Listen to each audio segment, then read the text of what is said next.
معاہدہ نہ کرتے تو آپ نے ہرمز نہیں کھلتا، بمباری مسلسل ہوتی رہتی۔ ایران کے ساتھ معاہدے پر نیتن یاہو کو مایوسی ہوئی۔ نیتن یاہو کے ساتھ لبنان کے معاملے پر اختلاف ہے۔ امریکی صدر ٹرمپ کی پریس کانفرنس، کہا ایران کو معاہدے کے بدلے کوئی رقم یا فنڈز فراہم نہیں کریں گے۔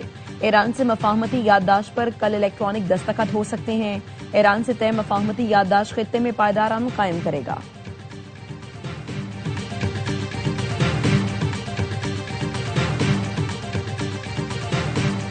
تاریخی معاہدے میں پاکستان کا بڑا ہاتھ ہے، امریکی صدر ٹرمپ کی پاکستان کی تعریف، کہا پاکستان کے وزیر اعظم نے کہا بڑا کام ہونے جا رہا ہے، کسی کو یقین نہیں آئے گا۔ پاکستان اور قطر نے سخت محنت، دونوں ملکوں کا شکریہ ادا کر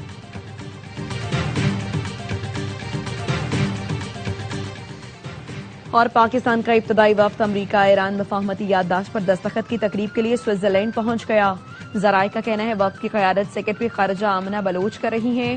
وزیر اعظم شہباز شریف کی سربراہی میں پاکستانی وفد کل صبح سوئٹزرلینڈ روانہ ہوگا۔ امریکہ ایران معاہدہ 14 نکات پر مشتمل، پابندیوں اور جوہری امور پر ابتدائی اتفاق، 60 دن میں حتمی معاہدے تک پہنچنے کا ہدف مقرر۔ بلومبرگ نے M O U framework کی تفصیلات شیئر کر دیں، دعویٰ کیا معاہدے کے مطابق لبنان سمیت تمام محاذوں پر مکمل جنگ بندی ہوگی، فریقین ایک دوسرے کے معاملات میں مداخلت نہیں کریں گے، 30 دن کے اندر بحری ناکہ بندی کا مکمل خاتمہ، خلیج فارس اور بحیرہ عمان میں مکمل تجارتی سرگرمیاں بحال ہو جائیں گی، اب نہ ہرمز میں امریکی فوج کی تعداد میں اضافہ نہیں کیا جائے گا، 30 دن میں امریکی فوج کا انخلاء طے شدہ فریم ورک کے مطابق ہوگا، امریکہ نے ایران سے پابندیاں اٹھانے کا وعدہ کیا، منجمد اثاثوں کی بحالی اور تیل کی برآمدات کی مکمل اجازت مرحلہ وار ہوگی، سی این این نے دعویٰ کیا امریکہ نے ایران کی اقتصادی بحالی کے لیے کم از کم $300 ارب کا مالیاتی پیکج تیار کیا، حتمی معاہدہ سلامتی کونسل کی لازمی قرارداد کے ذریعے منظور کیا جائے گا۔ امریکہ نے مفاہمتی یادداشت کی دستاویز اسرائیل کو دکھانے سے انکار کر دیا۔ اے بی سی نیوز کے مطابق اسرائیل نے امریکہ سے ایران سے متعلق مفاہمتی یادداشت کی دستاویز دکھانے کی درخواست کی۔ امریکی حکام نے بریفنگ دی، دستاویز تک رسائی نہیں دی گئی۔ اسرائیل کی امن معاہدہ سبوتاژ کرنے کی کوشش، جنوبی لبنان پر بم برسا دیے، کئی مقامات کو نشانہ بنایا، 4 افراد شہید اور متعدد زخمی ہو گئے۔ ایرانی ٹی وی کے صحافی ہادی حدید بھی اسرائیلی حملوں کی زد میں آ کر زخمی۔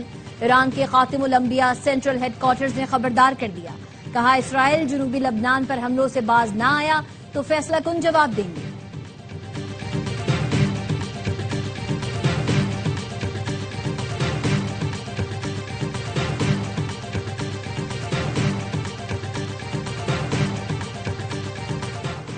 خطے کی صورتحال معمول پر آنے کے بعد مثبت معاشی اثرات عوام کو منتقل ہوں گے، خدا کے فضل سے خطے میں کشیدگی کے بادل چھٹ چکے ہیں، دوست ملکوں کے شکر گزار ہیں جنہوں نے قیام امن کی کوششوں میں بھرپور ساتھ دیا۔ وزیر اعظم شہباز شریف کی مسلم لیگ نون کی خواتین ارکان پارلیمنٹ سے ملاقات میں گفتگو، کہا مشکل معاشی حالات کے باوجود عوام دوست بجٹ پیش کیا۔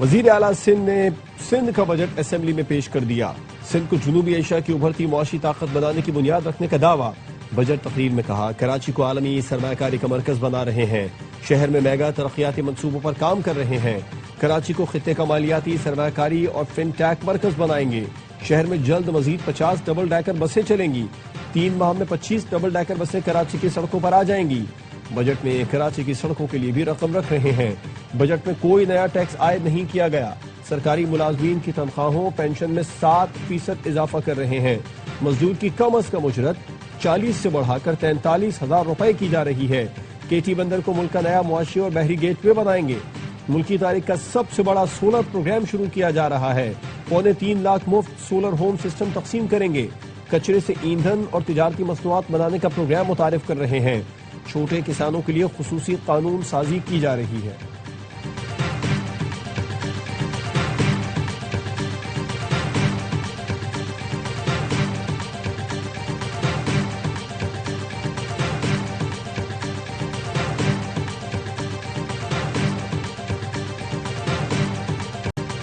آزاد کشمیر کے عوام دھرنوں کو ختم کر کے بامقصد مذاکرات کریں، نون لیگ نے ہمیشہ آزاد کشمیر کے عوام کی تعمیر و ترقی کو ترجیح دی، عوامی حقوق کے لیے آئین کے اندر رہتے ہوئے جدوجہد کرنی چاہیے، سابق وزیر اعظم نواز شریف کا کہنا ہے جموں و کشمیر کے عوام پاکستان سے اپنا نظریاتی رشتہ برقرار رکھتے ہوئے پرامن رہیں، امید ہے تمام جماعتیں مل کر آزاد کشمیر میں امن کی بحالی کے لیے کردار ادا کریں گی، موجودہ حالات میں حکومت پاکستان اور دفاعی اداروں نے بے مثال کامیابیاں حاصل کی ہیں۔ پاکستان اور آزاد کشمیر میں بھائی چارے اور رواداری کی سیاست کو فروغ دینا چاہیے۔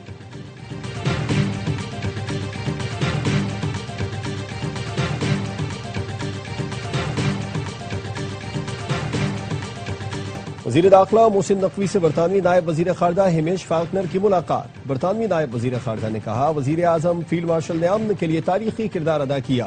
ایران امریکہ مفاہمت نے پاکستان کو عالمی امن کالم بردار بنا کر پیش کیا۔ محسن نقوی کا کہنا تھا افغانستان سے کئی دہشت گرد تنظیمیں سرگرم ہیں۔ دونوں وزراء کا جعلی اسٹوڈنٹ ویزوں کے مسئلے کے حل کے لیے مل کر کام کرنے پر اتفاق۔ انسداد دہشت گردی اور پولیس ٹریننگ سمیت مختلف شعبوں میں تعاون بڑھانے پر اتفاق۔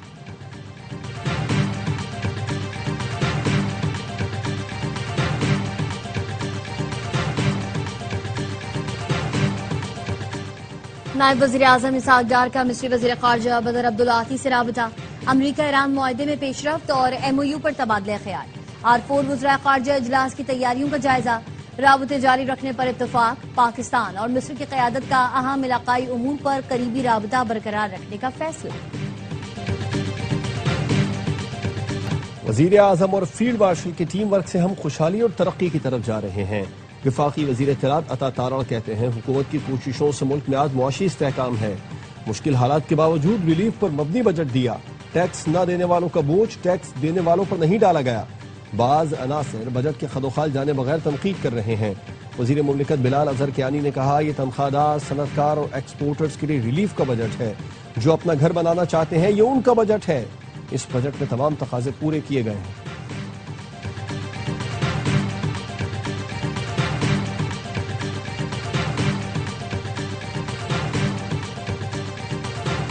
قومی اسمبلی میں حکومتی اور اپوزیشن ارکان میں تلخ جملوں کا تبادلہ۔ عامر ڈوگر کے چاچا کہنے پر وفاقی وزیر رانا تنویر غصہ ہو گئے۔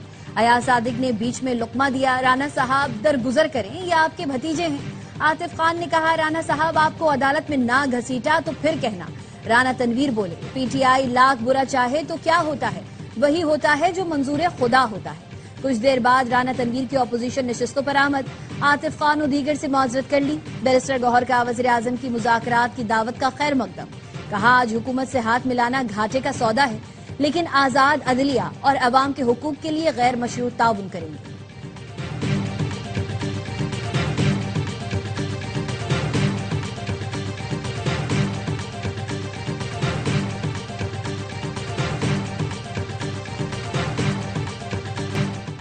بین الاقوامی مارکیٹ میں خام تیل کی قیمتوں میں مسلسل کمی۔ لندن برینڈ خام تیل کی قیمت $78.74۔ امریکی ویسٹ ٹیکساس تیل کی قیمت $75.69 فی بیرل پر آ گئی۔ مشرق وسطی میں کشیدگی میں کمی کے بعد بین الاقوامی مارکیٹ میں خام تیل کی قیمتوں میں تقریباً 37% تک کمی آ چکی۔ 28 فروری کو جنگ شروع ہونے سے قبل پاکستان میں پیٹرول $258.17، ڈیزل $275.70 فی لیٹر میں فروخت ہو رہا تھا۔ 27 فروری کو برینڈ خام تیل کی قیمت $72، WTI کی قیمت $67 فی بیرل تھی۔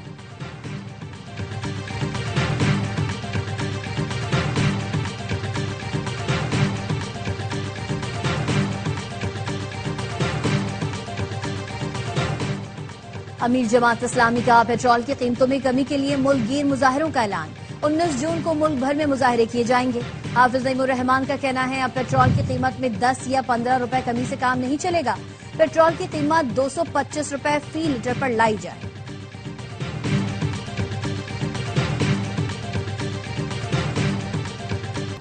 بھارت میں بنگلہ دیشی مشیر سے بدسلوکی، احتجاجاً دورہ چھوڑ کر واپس چلے گئے۔ برطانوی میڈیا کے مطابق دلی ایئرپورٹ پر بنگلہ دیشی وزیر اعظم کے مشیر کی تصدیق کی گئی۔ 2 گھنٹے تک امیگریشن کے لیے روکا گیا۔ زاہد الرحمان کانفرنس میں شرکت کے لیے وفد کی قیادت میں بھارت پہنچے تھے۔ بھارت نے سفارتی آداب اور قوانین کی دھجیاں اڑائیں۔ بنگلہ دیش نے ڈھاکہ میں بھارتی قائم مقام ہائی کمشنر کو طلب کر لیا۔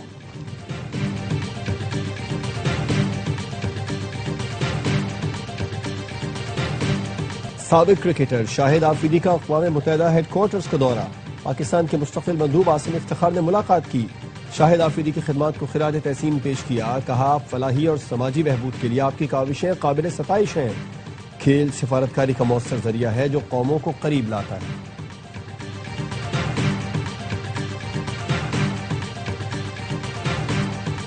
مراد رسول حضرت محمد مصطفیٰ صلی اللہ علیہ وآلہ وسلم خلیفہ دوم حضرت عمر فاروق رضی اللہ تعالیٰ عنہ کا یوم شہادت آج عقیدت و احترام سے منایا جا رہا ہے۔ مسجدوں میں خصوصی محافل کا اہتمام۔ حضرت عمر فاروق کا زمانہ خلافت مسلمانوں کی فتوحات کا دور تھا، جس میں اسلامی سلطنت کی حدود 22 لاکھ مربع میل تک پھیلی۔ اور معروف صداکار اداکار طویل عرصے تک کوئز شو ہوسٹ کرنے والے ہردل عزیز میزبان طارق عزیز کو مداحوں سے بچھڑے 6 برس بیت گئے۔ طارق عزیز کو صدارتی تمغہ برائے حسن کارکردگی سمیت متعدد اعزازات سے نوازا گیا۔